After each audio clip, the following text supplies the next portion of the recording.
Telugu Desam party చరిత్రలో నారా లోకేష్ గారు తలపెట్టినటువంటి యువగలం పాదయాత్రకి ప్రత్యేకమైనటువంటి స్థానం ఉంది. నారా లోకేష్ గారు యువగలం పాదయాత్ర ద్వారా తెలుగుదేశం పార్టీలో, తెలుగుదేశం పార్టీ క్యాడర్లో నూతన ఉత్సాహాన్ని అయితే నింపారు. ఈ యువగలం పాదయాత్ర తెలుగుదేశం పార్టీ జాతకాన్నే మార్చింది అనడంలో ఎటువంటి అతిశయోక్తి లేదు. యువగలం పాదయాత్ర 2 సంవత్సరాలు పూర్తి చేసుకున్నటువంటి సందర్భంగా అసలు తెలుగుదేశం పార్టీ మీద యువగలం పాదయాత్ర ద్వారా నారా లోకేష్ గారి మార్కెంట్ అనేది పూర్తి స్థాయిలో విశ్లేషణ చేసుకుందాం. ప్రస్తుతం మనతో పాటున్నారు ప్రముఖ రాజకీయ విశ్లేషకులు అడుసుమల్లి శ్రీనివాసరావు గారు. సార్తో మాట్లాడదాం. సార్ నమస్తే. సార్ నమస్కారం. సార్, యువగలం పాదయాత్ర ప్రారంభించి 2 సంవత్సరాలు పూర్తయిన సందర్భంగా నారా లోకేష్ గారి మార్క్ ఏంటి అంటే ఏం చెప్తారు సార్? ఇప్పుడు లోకేష్ గారి పాదయాత్ర ప్రభావం ఏంటి అనే దానికంటే ముందు ఒక్క మాట చెప్పుకోవాలి సార్. 4 దశాబ్దాల చరిత్ర, 4 దశాబ్దాల పైన తెలుగుదేశం పార్టీ చరిత్ర.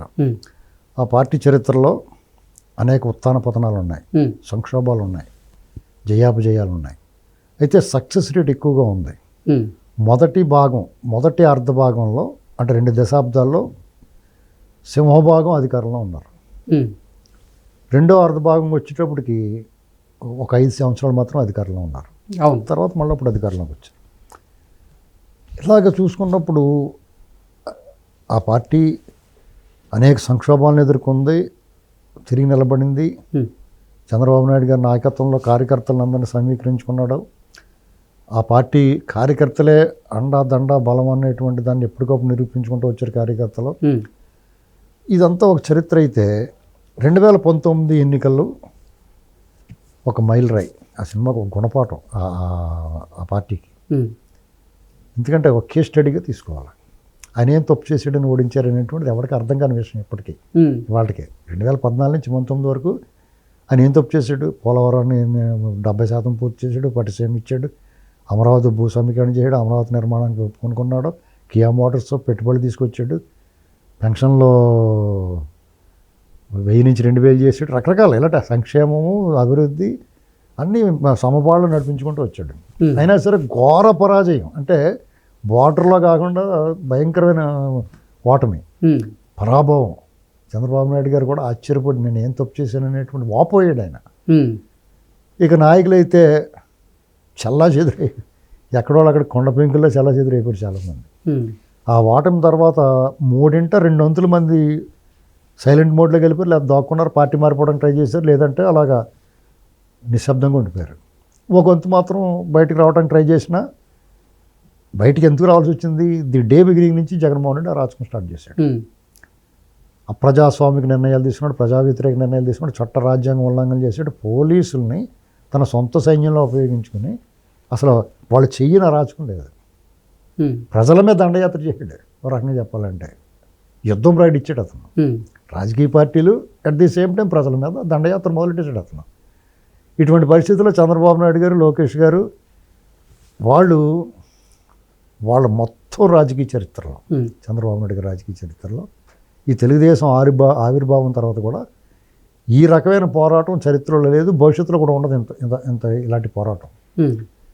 అంటే ఆయన్ని సాక్షాత్తు చంద్రబాబు నాయుడు గారిని కానీ, లోకేష్ గారిని కానీ, చాలా ముఖ్య నాయకులు కొంతమంది బయటకు వచ్చి పోరాటానికి సిద్ధపడిన అయ్యన్ పాత్రుడు ఇలాంటి కూడా అడుగు బయట పెట్టనివ్వలేదు. రానాళ్ళు అలాగే రాలేదు. బయటకు వచ్చి యుద్ధం చేయడానికి, పోరాటం చేయడానికి బయటకు వచ్చిన వాళ్ళు కూడా రానివ్వలేదు. అంటే నిర్బంధం, నిరంకుశం, నియంతృత్వం అనేటువంటి విశృంఖలంగా సాగింది. ఇలాంటి పరిస్థితుల్లో కార్యకర్తలకి దిక్కుతోచని పరిస్థితి. అంటే వాళ్ళ అభిప్రాయాన్ని, సాధారణ అభిప్రాయమైనా సరే వ్యక్తం చేయడానికి సామాజిక మాధ్యమాల వేదికగా సాధారణ కార్యకర్త లేదా సామాన్య ప్రజలు వాళ్ళ అభిప్రాయాన్ని ఇది తప్పు చేస్తున్నారు అనేటువంటి మాట చెప్పడం కూడా భయాందోళనకి గురయ్యే పరిస్థితి. అటువంటి వారి మీద ఉక్కుపాదం మామూలుగా కాదు, అసలు అడిచివేశారు. దారుణమైన హింసాకాండ.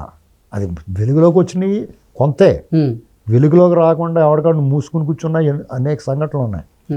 నాయకులు పెద్దాళ్ళ చిన్నాళ్ళ స్థాయి, వాళ్ళ స్టేచరు, వాళ్ళ చరిత్ర కూడా తెలుసుకోకుండా దేహశుద్ధి చేసేసారు, టార్చర్ చేశారు. అంటే బాడీ షేమింగ్లతో పాటు ఇక లోకేష్ గారిని అయితే ఇక భయంకరం. వాళ్ళ అధికారంలో ఉన్నప్పుడు వాళ్ళు అదే రకంగా వెక్కిరించారు. అధికారం పోయిన తర్వాత అయితే ఇక వాళ్ళకి పట్టపగ్గా లేకుండా చంద్రబాబు గారిని, లోకేష్ గారిని అంటే గుండెలు అవిసిపోయేలాగా రోధించారు తెలుగుదేశం కార్యకర్తలు. అసలు ఏం జరుగుతుంది? ఏమైపోతుంది అమరావతి విషయం కానీ పోలవరం ప్రతి నిర్ణయం చంద్రబాబు గారు ప్రతి నిర్ణయాన్ని విక్రించారు, ఎగతాళి చేశారు. వీళ్ళ ప్రతి అడుగుని వాళ్ళు అడ్డుకున్నారు. అసలు ఒక రకం కాదండి. అంటే ఇలాంటి పరిస్థితుల్లో లోకేష్ గారు పాదయాత్ర కన్నా ముందే ఆయన ప్రజల తరపున పోరాటానికి సిద్ధమైపోయాడు. తెలుగుదేశం కార్యకర్తలకి ఈ రకమైన నిర్బంధకాండ కొనసాగుతున్నప్పుడు, వాళ్ళు దాడులు చేస్తున్నప్పుడు వాళ్ళకి అండగా నిలబడ్డాడు, లీగల్ హెల్ప్ చేసాడు, న్యాయ సహాయం చేశారు, ఆర్థిక సహాయం చేసాడు. ఎవరైనా ఇబ్బంది పడిపోయి రకరకాల ఆస్తులు కోల్పోయిన వాళ్ళకి సోషల్ మీడియా వేదిక ఎవరికైనా ఏ కష్టం వచ్చిందంటే కార్యకర్తలనే కాకుండా సాధారణ ప్రజలు కూడా అతను హెల్ప్ చేయడం మొదలుపెట్టాడు. ఆ మంగళగిరి లాంటి ఏరియాని ఎంచుకుని అతను ఓడిపోయాడు. ఆ మంగళగిరిలో ఓడిపోయినందుకు చాలా ఒక మంత్రిగా పనిచేసి ఓడిపోయాడు కాబట్టి నువ్వు ఎందుకు పనికిరావు రాజకీయాలకు, నువ్వు అదే చాలా దారుణంగా విమర్శించారు. అలాంటి చోట ఆ మంగళగిరిలో గెలిచిన ఈయన మీద గెలిచిన ఎమ్మెల్యే వాడు పేడ ఎత్తుకుంటా పొలం పనులు తలపాకు చుట్టుకుని రకరకాల విన్యాసాలు చేస్తూ ఉండేవాడు. అసలు ఎమ్మెల్యేగా ఈయన యాక్ట్ చేసేవాడు. అక్కడ ఇతనే పనిచేసాడు ఎమ్మెల్యేగా, ఏ కష్టం వచ్చినా ఇతనికే చెప్పుకునేవారు. అక్కడ మొదలు పెడితే ఇప్పుడు ఆడపిల్లలకి అత్యాచారాలు మానభంగాలు చేసి హత్యలు చేసేస్తే ఇతను తోడుగా నిలబడటానికి అండగా నిలుద్దామని వెళ్ళటానికి కూడా అవకాశం ఇవ్వాలి. నందన్ సుబ్బయ్య కానీ లేకపోతే నాగమ్మ కానీ అలాగే తోట చంద్రయ్య ఒక రకమైన అరాచకం కాదండి. డాక్టర్ సుధాకర్ కరోనా, ఈ లోపల కరోనా వంక పెట్టుకుని అసలు వీళ్ళు ఉక్కిరి బిక్కిరి చేశారు. అంటే రాష్ట్రం అంతా కూడా ఉక్కపోత గురైపోయింది. అందులోనూ తెలుగుదేశం కార్యకర్తలు నాయకులను అయితే వాళ్ళు పెట్టిన హింస ఇంకో పార్టీ అయితే ఇప్పటి ఖాళీ అయిపోయింది. అయినా సరే వీళ్ళు లోకేష్ గారు ముందుండి నడిపించాడు, బయటకు వచ్చాడు. చంద్రబాబు నాయుడు గారు అనుకుని నడిపించాడు. ఆయన స్వయంగా రంగంలో దిగాడు. అసలు వీళ్ళిద్దరూ చెరుకో పక్కన కార్తీ వీర్యార్జునంలో 1000 చేతులతో యుద్ధం చేసినట్టుగా ఏడాపేడా యుద్ధం చేశారు. అప్పుడు లోకేష్ గారి మీద హోప్స్ పెరిగినాయి అందరికీ. ఈ లోపల ఆయన ఏ రకంగా వేధించారు, ట్రోలింగ్ చేశారు, ఆయన బాడీ షేమింగ్ చేశారు. అతను తినే ఆహార్యాన్ని రూపురేఖలావన్నీ అన్నిటి మీద అతని మీద విమర్శ, చాలా వ్యక్తిగతంగా వెళ్ళిపోయారు, జుగుప్సాకరంగా మాట్లాడారు. వాటిని తట్టుకుని తనను తాను మార్చుకుని అసలు అతను ఒక ఫోటో రిలీజ్ చేసేటప్పుడు అందరికీ ఆశ్చర్యం పోయింది. మనిషి రూపురేఖలావణ్యాలు మారిపోయినాయి, స్పందన జనాల్లో రావటం, అతను వొకాబులరీ ఫెరోషియస్ లైన్లా గర్జించి కూడా రకంగా చెప్పాలంటే ఇవన్నీ కూడా పాదయాత్రకు ముందే. పాదయాత్ర 2023 జనవరి 27 తారీఖున ఇదే రోజున ఆయన పాదయాత్ర ప్రారంభించడం నేను వెళ్ళాను. పాదయాత్రకి ఆయన ప్రారంభం రోజున అభినందించడానికి వెళ్ళాను. నేను వెళ్ళినప్పుడు మేము ఇలా ఇక్కడి నుంచి హైదరాబాద్ నుంచి బై రోడ్ వెళ్ళాము. ఓకే, మాకు అక్కడ కుప్పంలో అకామిడేషన్ ఉంటుందో ఉండదో, ఆ చుట్టుపక్కల ఇబ్బంది ఉంటుంది జనాలతో అని చెప్పేసి అక్కడ కర్ణాటక బార్డర్లో ఏదో ఊళ్ళో స్టే చేసి మన్నాడు పొద్దున్న 8:30 వెళ్ళిపోవాలి. అక్కడికి దాటిన తర్వాత మళ్ళీ ఆయన బయటికి వెళ్ళిపోతాడు అన్నారు. 8:30 వెళ్ళాను. 8:30 వెళ్ళాం మా బృందం. వెళ్తే పల్స్గా ఉన్నారు జనం. నేను ఏమైనా ఎక్స్పెక్ట్ చేశాను, ఈయన క్యాంప్ ఆఫీసర్, ఈయన క్యాంప్ ఉంటాడు కదా, బస్ చేసిన చోట విపరీతమైన జనసందోహాలు ఉంటాయి. మనం ఎలాగా ఈ జనంలోంచి లోపలికి వెళ్ళడం అనుకున్నాను నేను. ఆ అంచనాలు తారుమారైంది. జనం పల్స్గా ఉన్నారు. కొంచెం మనసు చూకి ఇలాగుంది ఏంటి పరిస్థితి. కానీ యాక్చువల్గా పార్టీ ఆదేశాలు ఏంటి, 175 నియోజకవర్గాల నుంచి ఇన్ఛార్జీలు కానీ, అక్కడ ఉన్న ఎమ్మెల్యేలు కానీ, ఎమ్మెల్సీలు కానీ, వాళ్ళకున్న పార్టీకి సంబంధించిన ప్రతినిధులు కానీ ఎవరైనా సరే రావాలి అక్కడికి, జయప్రదం చేయాలి స్టార్టింగ్. అవును, అది పరిస్థితి. ఇలాంటి పరిస్థితుల్లో ఆయన ఎవరు కనపడలేదంటే నాకు అక్కడ సంబంధించి ఏంటంటారు, ఎలా ఉంది మీకు, మీ ఉద్దేశం ఏంటి, జనం పరిస్థితి అని అడిగాడు ఒక ఆయన. ఓకే, అడిగితే కొంచెం తేడాగానే ఉందండి, ఇన్ఛార్జి లోపం ఇది, వాళ్ళు బాధ్యతారహితంగా వ్యవహరించారు. 300 మందిలో 1 వంతే వచ్చారు, మిగతా 200 మంది కొంచెం తర్వాత చూసుకుందాంలే అన్నట్టుగా. దీని మీద అంత ఇంట్రెస్ట్. జగన్మోహన్ రెడ్డి ముఖ్యమంత్రిగా ఉన్న సమయంలో వాళ్ళ మీద ఉక్కుపాదం మోపి వాళ్ళని ఆ ప్రోగ్రామ్కి రానియకుండా చేశారా లేదంటే? ఓకే, మీకు వాళ్ళకి ఇంకా డౌట్గా ఉంది, ఇంత రాచకం చేసాడు జనాల్లో. చంద్రబాబు గారు ఈ పాదయాత్రకు ముందే చంద్రబాబు గారు, లోకేష్ గారు ఎక్కడికి వెళ్ళినా జనం ఎరగబడి వచ్చేస్తున్నారు. విపరీతమైన ఆదరణ లభిస్తుంది, జనాదరణ. రోజు రోజుకి జగన్మోహన్ రెడ్డి ప్రజా వ్యతిరేక నిర్ణయాలు తీసుకుంటున్నాడు. అతను గ్రాఫ్ తగ్గిపోతుంది, కళ్ళ ముందు కనిపిస్తున్నా సరే ఇంకా లోపల ఏదో సందేహం. ఓకే, ఆ పైన ఉన్న వాళ్ళు ఏదో హెల్ప్ చేస్తారు, జగన్మోహన్ రెడ్డి తిరిగిలేదు, అతను ఎలక్షనే చేసుకునేవాడు. ఒక రకమైన భయం, ఎందుకంటే స్థానిక సంస్థల ఎన్నికలు అతను చేసుకునేవాలేదు. అంతకుముందు వచ్చిన ఒక ఎంపీ ఎలక్షన్ బై ఎలక్షన్ వస్తే అక్కడ కూడా చాలా ఘోరంగా వ్యవహరించారు అధికారులందరూ. అది జీహుజూర్ అన్నారు. అసలు ఇలాంటి పరిస్థితుల్లో ఏంటి పరిస్థితి, ఏం చేయాలి ఏంటనేటువంటి ఆలోచనలో పడిపోయి ఎవరికాడు సందేహం. మొత్తం మీద అలాగైతే పూజ అది జరిగింది. అప్పుడు మెల్లమెల్లగా జనం చేరుతారు. కుప్పం నిండిపోయింది. ఆ రోడ్లన్నీ ఎదురు బదురు కూడా జనం తిరిగేస్తున్నారు. అలాగా అసలు ఎక్కడ కూడా ఎటువైపు పోలీసుల నిర్లక్ష్యం కొట్టొచ్చినట్టు కనపడింది. ఎవడ పట్టించుకోలేదు పోలీసులు. కనీసం ట్రాఫిక్ నియంత్రణ కూడా చేయలేదు వాళ్ళు. ఎవడ వస్తున్నారు వెళ్తున్నారు పొలవమంట జనం. ఆ పూజ అయింది. బాలకృష్ణ గారు తారక రత్న గారికి అస్వస్థత గురయ్యాడు పాపం. ఆ చిన్న అపశృతి తప్ప ఆ రోజు మంచి ఎండ. శీతాకాలం ఎలా ఉంటుంది, జనవరి అంటే కొంచెం చలిచలిగా ఉండాలి కదా. ఈ ఎండ ప్యాలేసేసింది అయ్యాల. వాళ్ళు మజ్జిగ ప్యాకెట్లు, హెరిటేజ్ మజ్జిగ ప్యాకెట్లు, ఆ వాటర్ ప్యాకెట్లు విపరీతం కప్పెట్టేయారు వాళ్ళు. ఎవడు అడిగినోడికి అడగినోడికి కూడా ఫుల్గా సప్లై చేశారు అడుగుకి. అలాగే భోజనాలు కూడా 7-8 టెంట్లు వేసి పెద్ద భారీగా ఏర్పాట్లు చేశారు. ఎవడు వచ్చినోడు కూడా మేము హోటల్కి వెళ్ళాం. సరే ఆ జనంలో ఏం తింటాలని హోటల్కి వెళ్ళి తింటాం. ఎందుకంటే బాబు మీరు ఇలా బ్రహ్మాండంగా పెడుతున్నారు అక్కడికి వెళ్ళండి అని చెప్పారు హోటల్ వాళ్ళు. ఆ హోటల్ వాళ్ళు ఏం చెప్పారు తెలుసా, మేము భోజనంగా హోటల్కి వెళ్తే ఆ హోటల్ యజమాని ఏం చెప్పాడంటే, సార్ మీరు అక్కడ భోజనం చాలా బాగా పెడుతున్నారు, చాలా టెంట్లు ఏర్పాటు చేశారండి, మీరు అక్కడ చేయండి అన్నారు మమ్మల్ని. సరే అని చెప్పటికి వెళ్తే నిజంగానే బాగుంది, చాలా బాగుంది. అక్కడ ఏర్పాట్లు ఆ ఊళ్ళో అందరూ కూడా ఒక రకమైన సంతోషం కనపడింది. ఆ ఊళ్ళో ఆ లోకల్ వాళ్ళు అందరిలో ఏంటి ఏదో మార్పు జరగబోతుంది. ఏదో అంటే అప్పటి వరకు జగన్మోహన్ రెడ్డి 30 సంవత్సరాలు సీఎంగా ఉండడం ఖాయం అంటూ కూడా ఆ పార్టీ నేతలు డబ్బాలు కొట్టుకున్నారు. అక్కడ జనాలకు తెలుగుదేశం శ్రేణులు కానీ సాధారణ ప్రజలు కానీ ఏదో ఒక జరగబోతుంది. లోకేష్ పాదయాత్ర ప్రారంభించాడు, ఏదో జరగబోతుందని, ఏదో జరుగుతుంది అనేటువంటి ఉత్సాహం ఒక జాతరలా మారిపోయింది. ఓకే, సరే వాళ్ళు మధ్యాహ్నం 3 గంటలకు 4 గంటలు మంచి ఎండలో పెట్టారు మీటింగ్. అయినా సరే జనం బాగా హాజరయ్యారు. సొంత కార్యకర్తలని ఎండొస్తే పారిపోతారు కదా, ఏం లేదు నిలబడి జాగ్రత్తగా అది అయ్యింది. సాయంత్రం నేను కలిశాను లోకేష్ గారిని.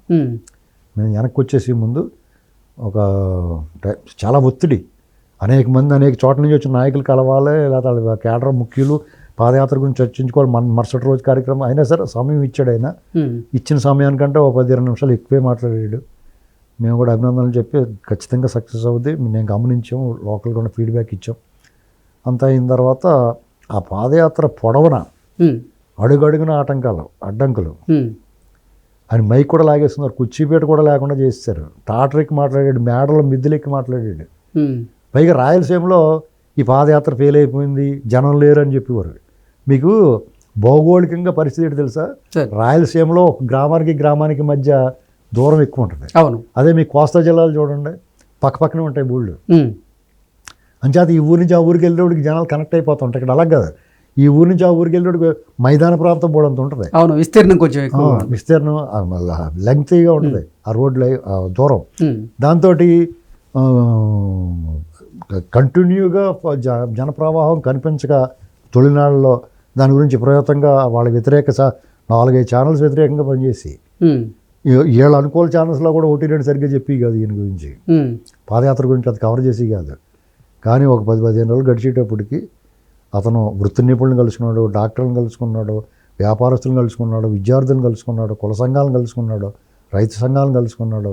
అందరితోటి ఈయన తిరుపతిలో ఒక యూత్ తోటి, విద్యార్థులందరితోటి యూత్ తోటి ఒక కన్సర్ట్ ఏర్పాటు చేశారు. అక్కడ లోకేష్ అంటే ఏంటనేటువంటిది అతను చెప్పిన సమాధానం కానీ ఒక అద్భుతమైన మెసేజ్ వెళ్ళింది ప్రజలకి. వారు బాబోయ్ భలే ఉన్నారా బాబు, టీడీపీ వాళ్ళు ఎలాగ ఆదరిస్తారు వాళ్ళ భవిష్యత్ నాయకుడు కాబట్టి.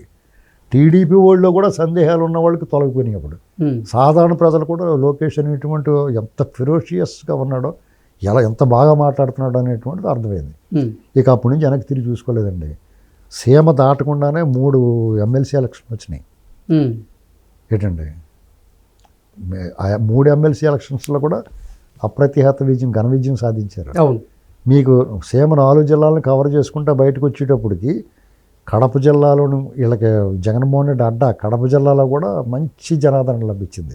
రాయలసీమ మొత్తం మీద కూడా లోకేష్ గారు ఇప్పుడు ఫలితాలు కూడా అలాగే వచ్చినాయి కదా మొన్న. అవును, ఇతను నడిచిన దారిలో 93% సక్సెస్ రేట్. లోకేష్ గారు పాదయాత్ర నడిచిన ప్రతి చోట కూడా 93% సక్సెస్ రేటు, 3-4 సీట్లు 90,000 అబవ్ వచ్చినాయి మెజార్టీలు. అది లోకేష్ గారి మార్క్. మీకు అది అంటే అతన్ని మీకు సీమ దాటేటప్పటికి ఇతను అప్పటి వరకు చంద్రబాబు గారు అబ్బాయి నాయుడు కొడుకు అనేవారు కదా, నాయకుడే కనిపించాడు ఒకసారి. మీకు ఇక నెల్లూరు అంటే వైసీపీ చాలా స్ట్రాంగ్గా ఉంది ఛానల్ నుంచి. అవును, అంతకుముందు కాంగ్రెస్, తర్వాత వైసీపీ. అలాంటి చోట కూడా విపరీతమైన జనాదరణ. ఒంగోలు అయితే ఇక చెప్పక్కర్లేదు. కృష్ణా జిల్లా వచ్చినప్పటికి ఎన్టీ రామారావు గారిని తలపించాడు ఇతను. ఎన్టీ రామారావు గారి కోసం 3 దాకా ఉండేవారు. పెనమలూరులో తెల్లారుజాము 3 వరకు ఇందుకోసం వచ్చేసారు. తర్వాత గోదావరి జిల్లాలకు వచ్చేటప్పటికి చంద్రబాబు గారు ఇంకా ఇది ఆడి బుర్రబాడైపోయింది జగన్కి. ఏం చేయలేటో ఇది రోజుకి రేజ్ అయిపోతుంది. ఈ లోపల చంద్రబాబు గారు అక్కడక్కడ తిరుగుతూ ఉండేవాడు. ఓ పక్కన చెరుకోపక్కన ఎడాపేడ మోచకోతకు వచ్చేసారు చంద్రబాబు గారు, లోకేష్ గారు. ఈ లోపల పవన్ కళ్యాణ్ గారు కూడా మధ్యలోని ఓట్లు చేయాలనే మనం ఇలాంటివి అంటా ఉన్నాడు. జనాలు ఒక రకమైన జగన్మోహన్ రెడ్డి మీద వ్యతిరేకత అలా పెరిగిపోవటం వచ్చేసింది. చంద్రబాబు నాయుడు గారు అంగళ్ళ గొడవలో, లేకపోతే ఆయన బాధుడు ఇదేం కరమరా ఇలాంటి కార్యక్రమాలు ఆయన చేసుకుంటూ వస్తున్నాడు. ఓ పక్కన పాదయాత్ర ఉక్కిరి బిక్కిరి అయిపోయాడు జగన్. ఓ రకంగా చెప్పాలంటే పిచ్చి మాటలు మాట్లాడేసేవాడు, ఏం మాట్లాడతాడో తెలియకుండా మాట్లాడేవాడు. బటన్ నొక్కిన బటన్నే 2-3 సార్లు నొక్కేసేవాడు, డబ్బులు పడినా పడకపోయినా. అవన్నీ శాస్త్రాలు అనమాట. ఇక ఈయన బాబు గారిని అరెస్ట్ చేశారు. ఒక 53 రోజుల పాటు లోకేష్ గారు పాదయాత్ర బ్రేక్ పడింది. అంటే అసలు నారా లోకేష్ గారి ఈ యువగలం పాదయాత్రకి బ్రేక్ వేసేందుకే అక్రమ కేసులు బనాయించి చంద్రబాబు గారిని అరెస్ట్ చేయించారని భావించవచ్చా? ఆ ఊపులో దాన్ని బ్రేక్ చేయాలి. చంద్రబాబు గారిని అరెస్ట్ చేసి తెలుగుదేశం శ్రేణులు కానీ ప్రజలకు కానీ ఇంకా ఈయన బయటికి రానివ్వరో, ఎలా ప్రచారం చేయరు, ఇంక బయటికి రాడు. 1 by 1 కేసులు పెడతారు. లోకేష్ గారి మీద పెడతారు, హెరిటేజ్ మీద పెడతారు, బ్రాహ్మణి గారి మీద, భువనేశ్వర్ గారి మీద కూడా పెడతారు. ఇక ఎవరిని కూడా మిగల్చరు, మొత్తం అందరిని లోపల వేస్తారు. రకరకాల పుకార్లు ఏగిచ్చిపోయేవారండి తెలుగుదేశం వాళ్ళు. చాలామంది మాకు ఫోన్లు చేసేవారు, ఏంటంటే బాబు ఇలాగంటున్నారని. ఈ జైల్లో కూడా ఈయనకి ఆరోగ్యం పాడవుతుంది, సరిగ్గా చూడట్లేదు, ఆయన జైల్లోనే సర్దిచ్చేస్తారేమో, ఇలా రకరకాల పుకార్లు భయాందోళన గురి చేస్తారు. ఎక్కడా తడబడకుండా హ్యాండిల్ చేశాడు లోకేష్ గారు. ఎక్కడా తడబడకుండా ఒక చెయ్యి తిరిగిన చాలా అపారమైన అనుభవం ఉన్న రాజకీయ నాయకులు హ్యాండిల్ చేశాడు. ఆయన ప్రతిభ అక్కడే బయటపడుద్ది. సంక్షోభం సమయంలో పార్టీ అధికారంలో లేనప్పుడు నాయకత్వ లక్షణాలు బయటపడతాయి. తిరిగి మళ్ళీ ఆ పాదయాత్రను పూర్తి చేసి విజయనగరంలో బ్రహ్మాండమైన సభ, యువగళం ముగింపు సభ. పవన్ కళ్యాణ్ గారు కూడా హాజరయ్యారు. పవన్ కళ్యాణ్ గారు స్వయంగా అభినందించాడు వేదిక మీద. లక్షలాది మంది హాజరైన సభలో పవన్ కళ్యాణ్ గారు కూడా అభినందించి ఈరోజు హీరో ఇతనే అని. అలాగా ఆ పార్టీ శ్రేణులు అన్నట్లు కూడా ఒక మధురమైన అనుభూతి. ఈయన అనేక మందికి పరిచయం అయ్యాడు. తనను తాను పరిచయం చేసుకున్నాడు, ప్రజల నుంచి నేర్చుకున్నాడు.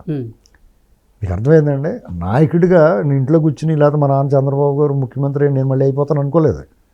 అతను తనను తాను పరిచయం చేసుకున్నాడు. మీరు అందరికీ వీళ్ళు నా మీద ఇలా దుష్ప్రచారం చేశారు, నేను అలా కాదు, ఇదిగో నేను క్రమశిక్షణ, కఠిన శిక్షణ, కఠోరమైన శ్రమతో నేను మార్చుకున్నాను, నా వకాబులు, నా భాష మార్చుకున్నాను, నా నడవడిక అన్నీ మార్చుకున్నాను, నా రూపురేఖ లావణ్యాలు మార్చుకున్నాను, మీకు నేను ఎలా కనపడుతున్నాను, వాళ్ళు చెప్పిందంత అబద్ధం, ఇదిగో నేనని స్వయంగా ఫిజికల్గా ప్రత్యక్షంగా వాళ్ళ దగ్గర నిరూపించుకున్నాడు అతను. అలాగే ప్రజలు స్వీకరించారు, ఫలితం కూడా అలాగే వచ్చింది. అంటే మొన్న చారిత్రక విజయం, ఈ కూటమి చారిత్రక విజయంలో లోకేష్ గారి పాత్ర సింహభాగం. ఆయన ఈ చరిత్రలో, తెలుగుదేశం పార్టీ అధ్యాయంలో, ఆంధ్రప్రదేశ్ చరిత్రలో ఖచ్చితంగా నిలబడతాడు. ఈయన కొన్ని పేజీలు ఉంటాయి. అలాగే ప్రత్యర్థులు గుండె దడెక్కించేలా రెడ్ బుక్ గురించి చెప్పాడు. ఇవాళకి చర్చించుకుంటున్నారు. ఆ రెడ్ బుక్ ఓపెన్ అయిందా లేదని అందరికి సందేహం. ఆల్రెడీ ఓపెన్ అయిందని అనుకుంటున్నాను నేను. ఆయన కూడా చెప్పారు కదా అది. అందుచేత ఆయన పాత్రనే, ఈ విజయంలో ఆయన పాత్రనే ఎవరు కాదనలేరండి. అలాగే మనందరం కూడా అభినందించాలి. అంటే ఒక లక్ష్యాన్ని ఎంచుకుని ఆ లక్ష్యం వైపు పయనించడం అనేటువంటిది మనం ఆహ్వానించదగ్గ పరిణామం. అలాగే లోకేష్ గారి భవిష్యత్తులో కూడా మరింత ఉన్నత స్థాయికి ఎదగాలి, సుదీర్ఘంగా రాజకీయాలు నడపాలి, ప్రజల కోసం కష్టపడి పనిచేయాలని చెప్పేసి మనం ఆల్ ది బెస్ట్ చెప్పడం తప్ప అంతకన్నా మనం ఎక్కువ ఏం చెప్పగలుగుతూ ఉండే ఆయన. మనం ఏం చెప్పినా అంతకు మించి ఉంటున్నాడు ఆయన. Yes, okay sir, thank you so much.